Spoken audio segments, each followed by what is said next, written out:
साथियों नमस्कार, आप सभी का स्वागत है आपके अपने प्यारे से यूट्यूब चैनल ज्ञान पथ इंस्टीट्यूट में। तो आप सब कैसे हैं? आई होप आप सब बहुत अच्छे होंगे और साथ साथ पढ़ाई कर रहे होंगे।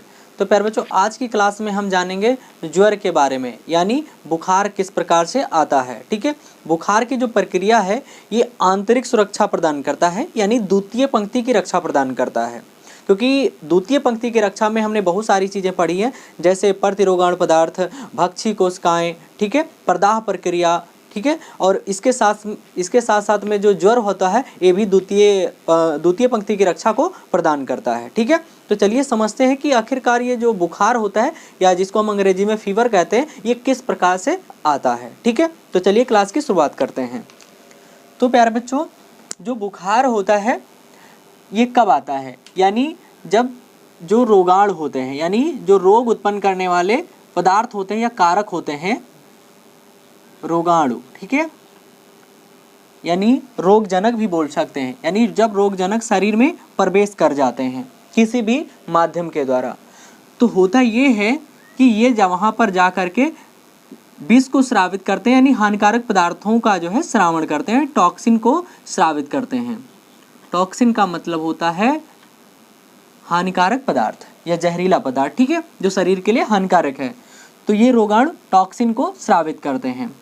अब इस टॉक्सिन को नष्ट करने के लिए या हानिकारक पदार्थों को नष्ट करने के लिए हमारी जो WBC, शरीर की जो WBC होती है, यानी व्हाइट ब्लड सेल्स या कार्पस्क्लेस भी कहा जाता है, WBC जो होती है वो एक अन्य प्रकार के रसायन का स्रावण करती है, जिसका नाम क्या है?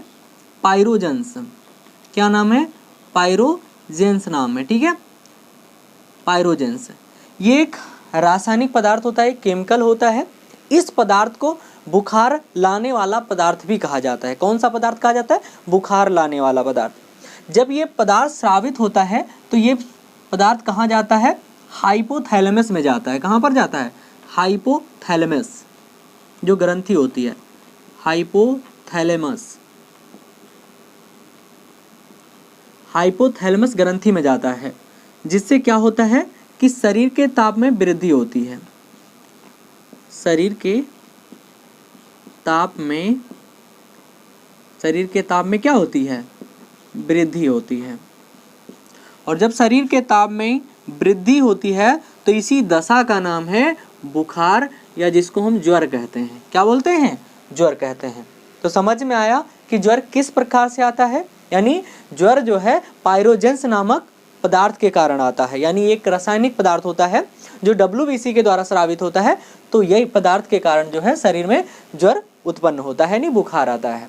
और होता ये है साथ में कि जब शरीर में बुखार होता है, यानी ज्वर उत्पन्न होता है, तो हमारे शरीर की जो भक्षी कोशिकाएं होती हैं, कौन सी कोशिकाएं? भक्षी कोशिकाएं, जिनको हम फैगोसाइट्स भी कहते हैं। क्या बोलते हैं? फैगोसाइट्स।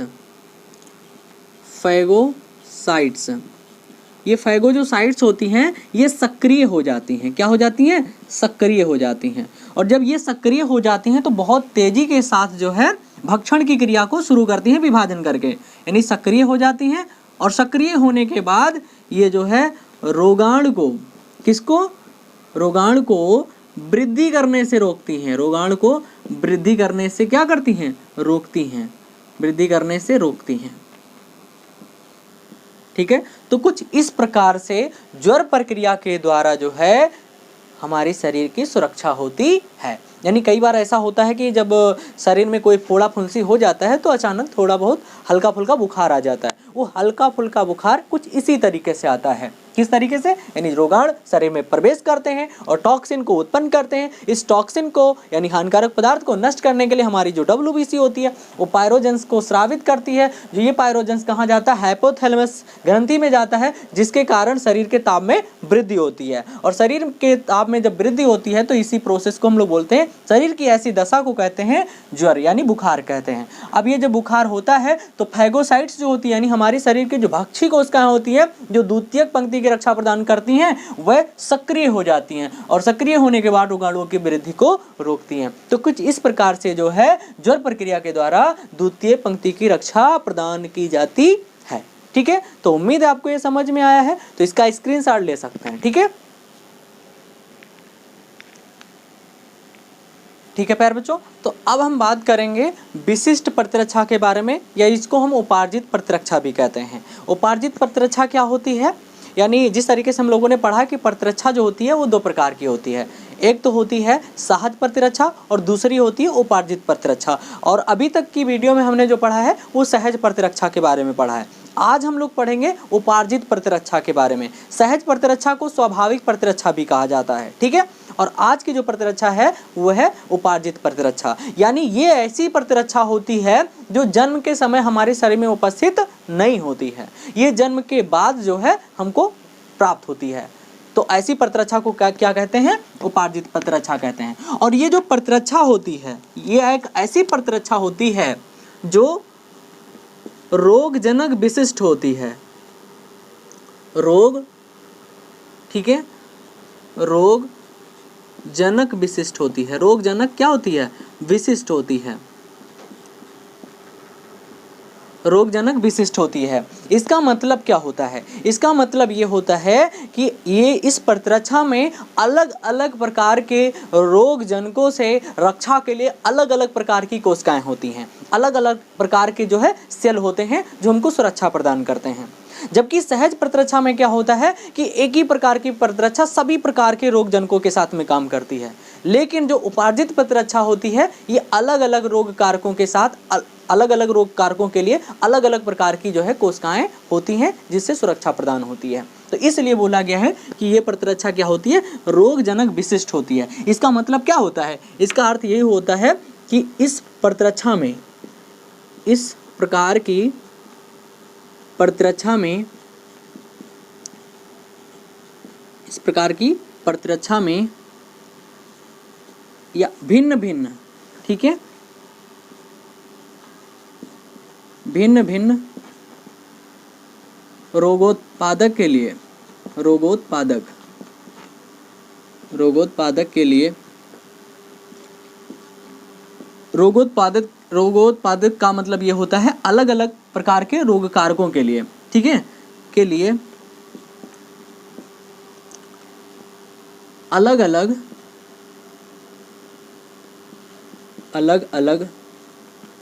विशिष्टीकृत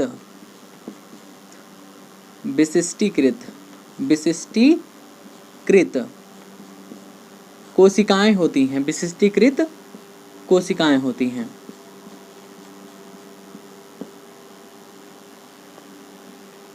कोशिकाएं होती हैं, इसलिए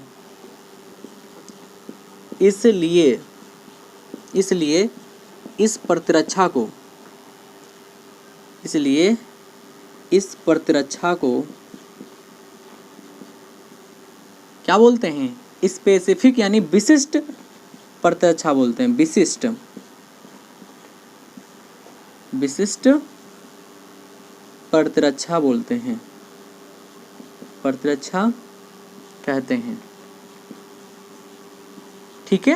तो ये हो गया आपका क्या, विशिष्ट प्रतिरक्षा। इसमें रोग कारकों के लिए अलग अलग प्रकार की क्या होती हैं, कोशिकाएं होती हैं, सेल होती हैं जिनको नष्ट करने के लिए काम करती हैं। ये जो प्रतिरक्षा होती है, यह प्रतिरक्षा जन्मजात नहीं होती है, जन्मजात न होकर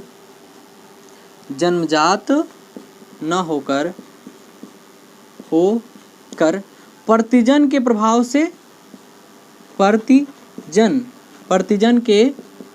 से अर्जित की जाती है, प्रतिजन के प्रभाव से अर्जित की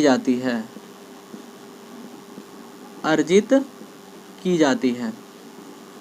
यानी ये एक ऐसी प्रतिरक्षा होती है जो जन्मजात नहीं होती है, ये प्रतिजन के प्रभाव से अर्जित की जाती है। प्रतिजन का मतलब वो हर एक ऐसा पदार्थ हो, हर एक ऐसा अणु, ठीक है, जो शरीर में प्रवेश करने के बाद एंटीबॉडी बनाने को प्रेरित करता हो। यानी हमारा शरीर उस प्रतिजन के पदार्थ यानी उस बाह्य पदार्थ के प्रति जो है एंटीबॉडी बनाने लगे, तो ऐसे पदार्थ को क्या बोलते हैं, प्रतिजन कहते हैं। फिर से समझ लीजिए कि यानी ऐसा पदार्थ जिसको शरीर में प्रवेश करने के बाद, यानी शरीर में प्रवेश कराने के बाद हमारा शरीर क्या बनाए, एंटीबॉडी बनाए, प्रतिरक्षी बनाए, तो ऐसे हर एक पदार्थ को हम लोग क्या बोलेंगे, एंटीजन बोलेंगे, ठीक है। तो यानी ये जो प्रतिरक्षा होती है ये एंटीजन के प्रभाव से, या हिंदी में प्रतिजन जिसे बोलते हैं, प्रतिजन के प्रभाव से अर्जित की जाती है, प्राप्त की जाती है। ठीक है, तो ये हो गई प्रतिरक्षा कौन सी, विशिष्ट प्रतिरक्षा या उपार्जित प्रतिरक्षा। अब हम ये जानेंगे कि आखिरकार ये एंटीजन होता क्या है, क्योंकि एंटीजन की परिभाषा भी पूछ सकता है। तो एंटीजन क्या होता है, तो एंटीजन हम लिखेंगे। ठीक है,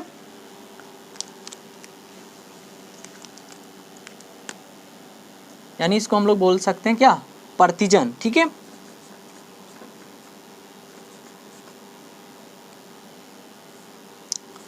अंग्रेजी में बोलते एंटीजन, एंटीजन। ठीक है, एंटीजन क्या होता है, यानी वह बाह्य अणु, वह बाह्य अणु जो शरीर में प्रवेश करने के बाद, शरीर में प्रवेश करने के बाद एंटीबॉडी यानी प्रतिरक्षी, एंटीबॉडी के निर्माण को प्रेरित करते हैं, एंटीबॉडी के निर्माण को प्रेरित करते हैं, प्रेरित करते हैं, एंटीजन कहलाता है। क्या कहलाता है, एंटीजन कहलाता है। ठीक है, वह बाह्य अणु या बाह्य पदार्थ जो शरीर में प्रवेश करने के बाद एंटीबॉडी के निर्माण को प्रेरित करते हैं, यानी जिससे हमारा शरीर एंटीबॉडी बनाने लगता है, जिस पदार्थ के प्रवेश करने के बाद उस पदार्थ को क्या कहा जाता है, एंटीजन कहा जाता है, या जो है हिंदी में प्रतिजन कहा जाता है। अब जैसे एग्जाम्पल के रूप में प्यारे बच्चों, एग्जाम्पल के रूप में हम लोग लिख सकते हैं रोगाणु। ठीक है, क्योंकि जब रोगाणु शरीर में प्रवेश करता है तो हमारा शरीर क्या बनाता है, एंटीबॉडी बनाता है। रोगाणु में कौन कौन हो सकते हैं, जीवाणु हो सकते हैं, विषाणु हो सकते हैं, यानी वायरस जिनको कहा जाता है, विषाणु के प्रति भी जो हमारा शरीर एंटीबॉडी बनाता है। ठीक है, और जो है कृमि भी हो सकते हैं, और साथ साथ जो है शरीर से अलग प्रोटीन भी हो सकते हैं, शरीर से भिन्न प्रोटीन, शरीर से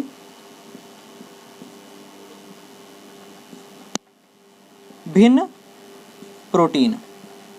शरीर से भिन्न प्रोटीन का मतलब ये होता है कि ऐसे प्रोटीन जो हमारे शरीर के अंदर उपस्थित प्रोटीन से मेल नहीं खाते हैं, यानी उनसे मैच नहीं करते हैं, तो ऐसे प्रोटीन को क्या कहा जाता है, भिन्न प्रोटीन। तो शरीर से अगर भिन्न प्रोटीन हमारे शरीर में प्रवेश करते हैं तो ऐसी स्थिति में हमारा जो शरीर है उसके विरुद्ध क्या बनाता है, एंटीबॉडी बनाता है।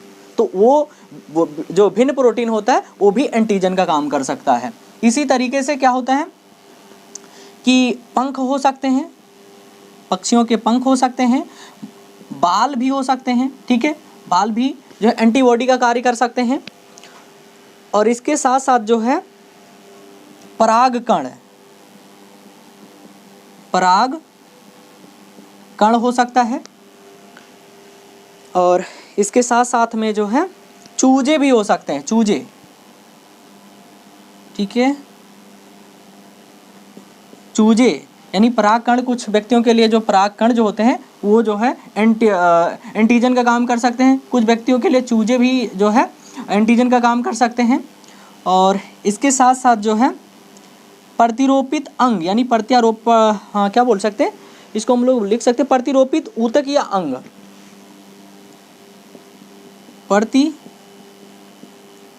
प्रतिरोपित ऊतक या अंग आदि।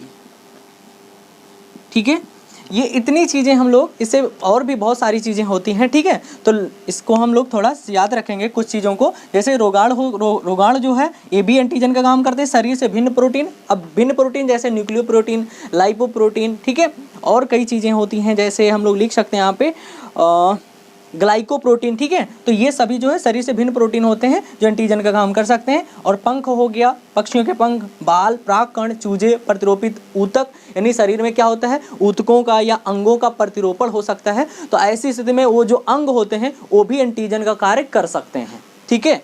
तो इस तरीके से ये हो गए एंटीजन। एंटीजन जिसके विरुद्ध जो है हमारा शरीर एंटीबॉडी का निर्माण करे, तो ऐसे पदार्थ को, ऐसे वाह्य अणु को क्या कहा जाता है, एंटीजन कहा जाता है, ठीक है। तो ये हो गया प्यारे बच्चों एंटीजन या प्रतिजन। तो आप इसका स्क्रीनशॉट ले लीजिए।